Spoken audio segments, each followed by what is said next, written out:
নমস্কার বন্ধুরা, কেমন আছেন সবাই? Welcome to my cooking channel মায়ের সহজ রান্নায় সবাইকে জানাই স্বাগত। আজকে আমি একটা রেসিপি নিয়ে এসেছি। মাশরুম, আপনারা দেখতে পাচ্ছেন, এটাকে বাটন মাশরুম বলে। বড় বড় সাইজের। এটা আমি এমনি প্লেন জল দিয়ে ধুয়ে রেখে দিয়েছি কষতে কষতে। এবারে কুচি কুচি করে কেটে নেব। এই মাশরুম দিয়ে চাল দিয়ে আমি একটা বিরিয়ানির মতো বানাবো। আপনাদের ভীষণ ভালো লাগবে আমি মনে করছি। আপনারা করে দেখবেন এবং ভীষণ সহজভাবে করে দেবো। আশা করি আপনাদের সবাই ভালো লাগবে। ভিডিওটা কিন্তু স্কিপ করবেন না, পুরোটা একদম দেখুন। মাশরুমগুলোকে আমি এরভাবে লম্বা লম্বা করে কেটে নিয়েছি। আমি কিন্তু বোটাটা ছাড়াইনি। আর খুব ভালো করে আগে থেকে ধুয়ে নেবেন, নাহলে কিন্তু এর মধ্যে প্রচণ্ড মাটি থাকে। এগুলো তো মাটিতেই তৈরি হয়। মাশরুম কিন্তু খাওয়া ভীষণ ভালো। আপনারা আজকাল তো সবাই গুগল সার্চ করেন, আপনারা জানেন। আমি কিন্তু শুধুমাত্রই মাশরুম দিয়ে করব, আর কোনো রকম সবজি এখানে দেব না। এবারে আমি কড়াইতে তেল দিয়ে মাশরুমটা আগে কষিয়ে নেব। আমি এখানে সাদা তেল দিয়ে করব, আমি পরে ঘি দেব। আমি খুব সিম্পলভাবে বাড়িতে বানানোর চেষ্টা করছি, ঘরোয়াভাবে। আপনারা জানেন আমি খুব কম তেল মশলা দিয়ে রান্না করি। তেল গরম হয়ে গেছে, আমি একটা তেজপাতা দিয়ে দিলাম, একটুখানি জিরে দিয়ে দিলাম। ফোড়নটা একটু ভাজা হয়ে গেলে আমি এখানে রসুন কুচি আর কাঁচা লঙ্কা রেখে দিয়েছি কুচি করে, এটা দিয়ে দেবো। রসুন কাঁচা লঙ্কাটা আমি একটু ভেজে নেব। আমি একটু জল দিয়ে দেবো, নাহলে রসুনটা পুড়ে যাবে। এবার আমি একটু হলুদ গুঁড়ো দেবো সামান্য। এবারে আমি মাশরুমটা দিয়ে দেবো। হলুদ আর সামান্য আমি নুন দিয়েছিলাম, কারণ তেলের মধ্যে জল দিতে ভীষণ ছিট ছিল, তাই জন্য আমি সামান্য নুন দিয়েছি। এরপরে আমি পরপর সব মশলাগুলো দিয়ে মাশরুমটাকে কষিয়ে নেব। মাশরুম থেকে ভীষণ জল বেরায়, তাই জন্য আমি আগে মাশরুমটাই দিয়ে দিলাম। এবার আমি দেবো ধনের গুঁড়ো।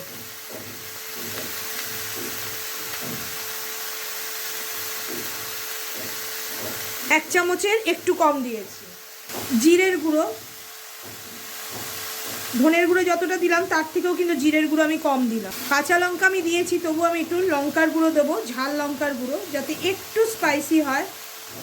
বিরিয়ানি মানেই তো একটু স্পাইসি খাবার।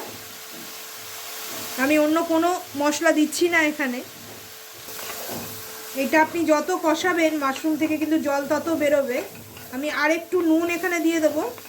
নুন দিয়ে এটা আমি ঢেকে ঢেকে কষিয়ে নেব। আমি কিন্তু পেঁয়াজটা বেরেস্তা করে রেখে দিয়েছি, ওটা আমি পরে দেব। এখানে আমি পেঁয়াজ দিলাম না। যারা একদম ভেজ খাবেন, পেঁয়াজ রসুন খাবেন না, তারা কিন্তু এই দুটোই স্কিপ করতে পারেন। এবার আমি একটু নুন দিয়ে দেবো। আমি অল্প নুন আগেই দিয়েছিলাম, এখন মাশরুমের জন্য একটু নুন দিয়ে দিলাম। মাশরুমটা কিন্তু কোয়ান্টিটিতে একদম কমে যাবে।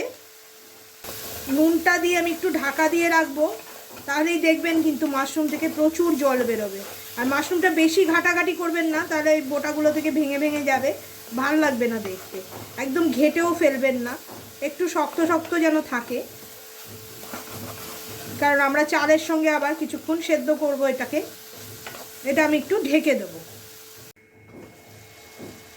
দেখুন মাশরুম থেকে জল বেরিয়ে গেছে, আর কতটা কমে গেছে দেখুন। উল্টে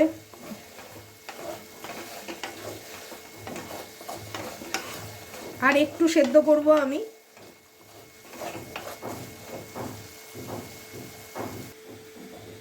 বিরিয়ানিতে কেউ মিষ্টি দেয় না, কিন্তু ভেজ বিরিয়ানিতে অনেক সময় দেয়। আমি একটুখানি বাতাসা দিয়ে দিলাম এখানে।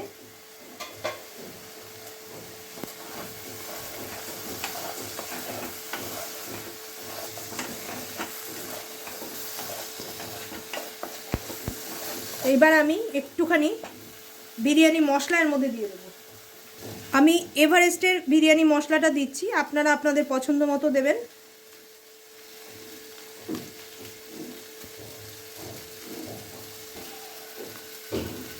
আমি দই টই কিছু দিলাম না, কারণ মাশরুমে ভীষণ জল বেরায়, ওই জন্য আমি আর দই দিলাম না। চালটা দিয়ে বেশি নাড়াতে পারবো না আমি, তাই জন্য মাশরুম দিলাম।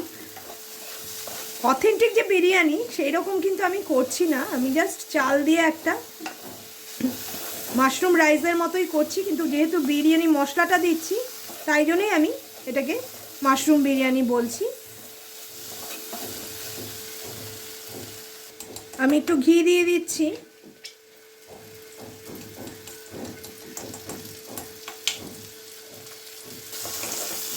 মাশরুম কিন্তু শরীরের পক্ষে ভীষণ ভালো।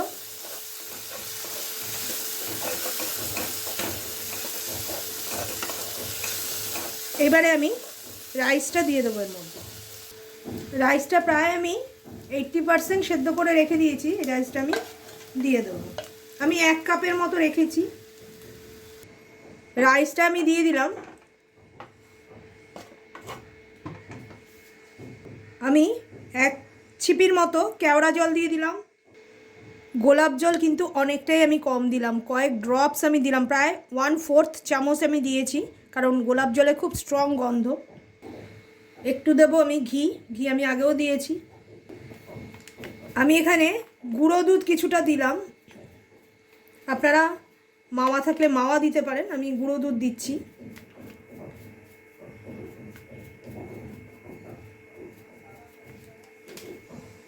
পেঁয়াজ বেরেস্তা আমি দিচ্ছি, এটা আমি মাইক্রো ওভেনে করেছি, সেই জন্য খুব কম তেলে আমি করেছি। মাইক্রো ওভেনে আমি পেঁয়াজ বেরেস্তা করে নিই যাতে তেলটা একটু কম লাগে, অথচ দেখুন কি সুন্দর বেরেস্তাটা হয়েছে।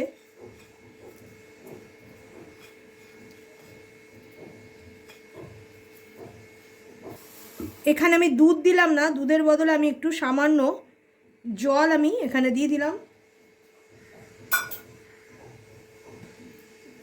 যাতে রাইসটা একটু ঝরঝরে অথচ ময়েশ্চার থাকে। আর মাশরুম থেকে আমাদের জল বেরোবে। এরমভাবে করে খাবেন। অনেকেই আছেন বিরিয়ানি করতে খুব ভয় পান, কিন্তু এরমভাবে সহজভাবে করে খাবেন, কোনো প্রবলেম নেই। আমি একটা তাওয়া বসিয়ে তার উপর আমি এটা মিনিট 10 জন্য ঢেকে দেব। আমি একটা তাওয়া বসিয়ে দিয়েছি 5 মিনিটের মতো, হাই ফ্লেমে হিটও করে নিলাম। এইবারে আমি এটাকে লো ফ্লেম করে ঢেকে 10 মিনিটের মতো হতে দেব। 10 মিনিট হয়ে গেছে। আমি এবারে গ্যাসটাকে অফ করে দিয়ে অন্তত 8 ঘন্টা রেখে দেবো। তারপরে আমি আপনাদের খুলে দেখাচ্ছি কেমন হলো আজকের এই মাশরুম বিরিয়ানিটা। মনে হয় ভালোই হবে। আপনারা খেয়ে বলবেন করে বাড়িতে অবশ্যই যে এরকম নতুন ধরনের একটা রেসিপি আপনাদের কেমন লাগলো। মাশরুমের ঝটপট একটি রেসিপি, বিরিয়ানির রেসিপি তৈরি হয়ে গেল। দেখুন চালগুলো কিন্তু একদম গোটা গোটা আছে, কেউ কিন্তু খেয়ে বুঝতেই পারবে না এটা কিন্তু চিকেন দিয়ে হয়নি, মাশরুম দিয়ে হয়েছে। টেস্টটা কিন্তু একদম সেম টু সেম আছে। যারা বিরিয়ানি করতে ভয় পান তারা এমনিভাবে করে দেখুন, আমার মনে হয় আপনাদের সবার খুব ভালো লাগবে। বাড়ির লোককে একবার খাওয়ালে বারবার খেতে চাইবে। যারা ননভেজ খান না, ভেজ খান, তারা অনায়াসেই এরমভাবে মাশরুমের রেসিপি, বিরিয়ানির রেসিপি আমাদের ভিডিও দেখে অনায়াসেই করতে পারবেন। রান্নাটা কিন্তু আপনারা অবশ্যই ট্রাই করবেন। আর কত সহজেই আর কত কম ইনগ্রিডিয়েন্টসে তৈরি হয়ে গেল সুন্দর বিরিয়ানির একটি রেসিপি। আশা করি আপনাদের সবার খুব ভালো লেগেছে। ভিডিওটাকে বেশি বেশি করে লাইক করবেন, বন্ধুবান্ধব আর রিলেটিভসদের সাথে বেশি বেশি করে শেয়ার করবেন। যারা এখনও আমাদের চ্যানেলটাকে সাবস্ক্রাইব করেননি তারা অবশ্যই সাবস্ক্রাইব করে দেবেন সুন্দর রান্নার নোটিফিকেশন পাওয়ার জন্য। ধন্যবাদ।